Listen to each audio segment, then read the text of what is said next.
now open the door for Brookfield to have discussions on a scheme with $50 billion on pensions, $10 billion. Mr. Chair. I referred to Mr. Mark Carney as carbon tax Carney, but he's quickly earning the moniker of conflict of interest Carney. Okay, so if they want to get silly with points of order, what are we doing? He landed billions in loans for his self-described friend who heads Telesat. I understand that they don't want to talk about giving privileged people, liberal insiders, positions where they have all of the power, access to all of Canadians' tax dollars, and none of the accountability that comes along with being a designated public office holder. I understand that that's why they want to obstruct this from happening. go ahead, Mr. Barrett. Yeah, thanks, Chair.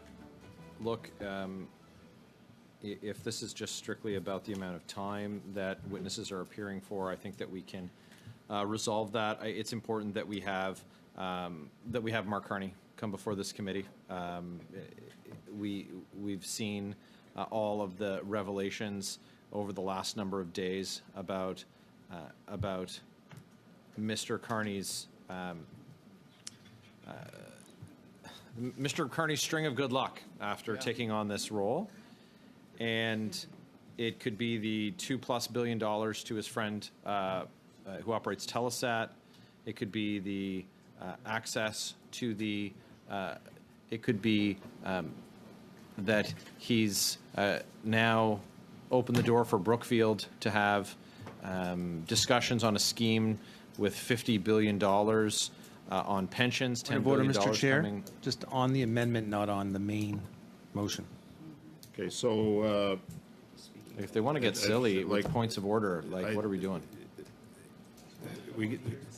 Darren, we give a lot of latitude here. I give you guys as much latitude as I give them. He's talking on the amendment. The amendment says that pursuant to Standing Order 108-1A, the committee called upon Mark Carney to appear for 2 hours, Jenny Byrne and Guratan Singh for 1 hour to testify within 14 calendar days. So, I mean, he can speak about this if he wants, about the amendment. So go ahead, Mr. Barrett. You got the floor.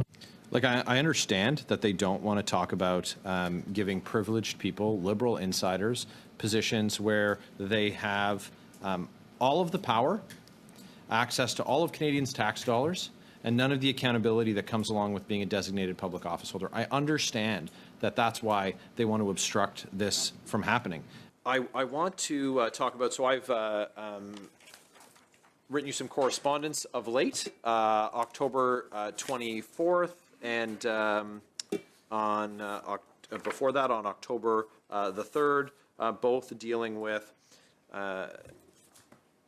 Mark Carney, an advisor to the Prime Minister, and I want to lay out a bit of why that correspondence was necessary, and then I have a couple questions for you.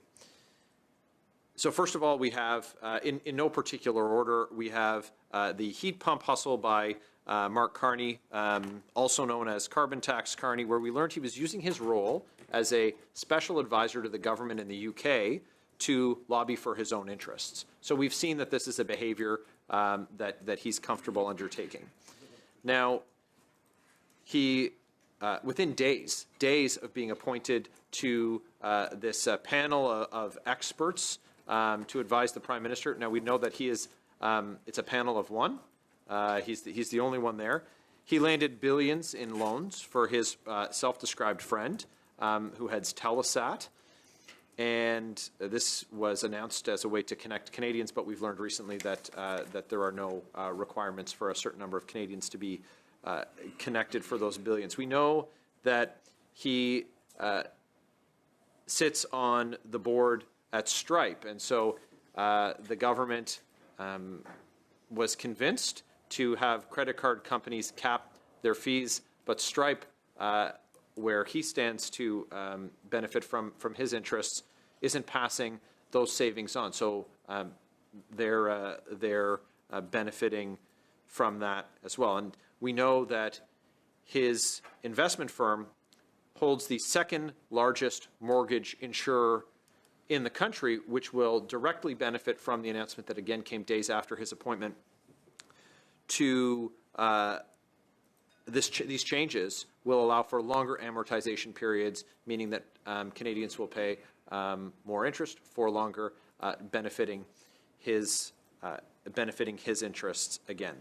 So I've written you a couple of letters, but Section 10.4. Could you just articulate what Section 10.4 of the Act allows you to do? It allows me to investigate if I have reason to believe that the investigation is necessary to ensure compliance. Okay. And you articulated that to me in our most recent correspondence and in past correspondence as well. Are you able to, I want to circle back to that piece about Canadians' confidence in your role. Are you able to tell Canadians today, I referred to Mr. Mark Carney as carbon tax Carney, but he's quickly earning the moniker of conflict of interest Carney. Are you able to tell Canadians if you're currently investigating Mark Carney for potential violations under the Lobbying Act? I won't confirm whether I'm investigating, and the reason why I don't do that is I do not want to jeopardize any future possible criminal investigation. What I will tell you, as I've said to you in the letter, is that I look at everything. I've opened more than 170 files in the last 7 years. I look at everything.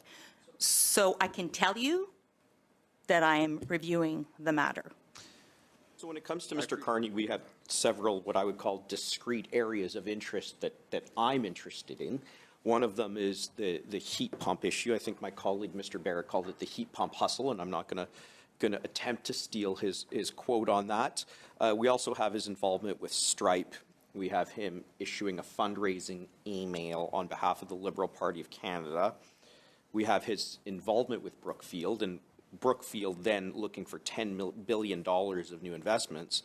And then we have $2 billion contract to a company that whose CEO is close to Mr. Carney.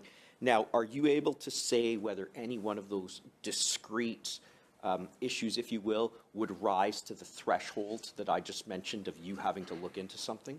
I will not comment on a file. Okay. Mr. Chair, how much time do I have? You have 20 seconds. All right. I wish you both all the best. Thank you. That took 3. Hey, we're going to...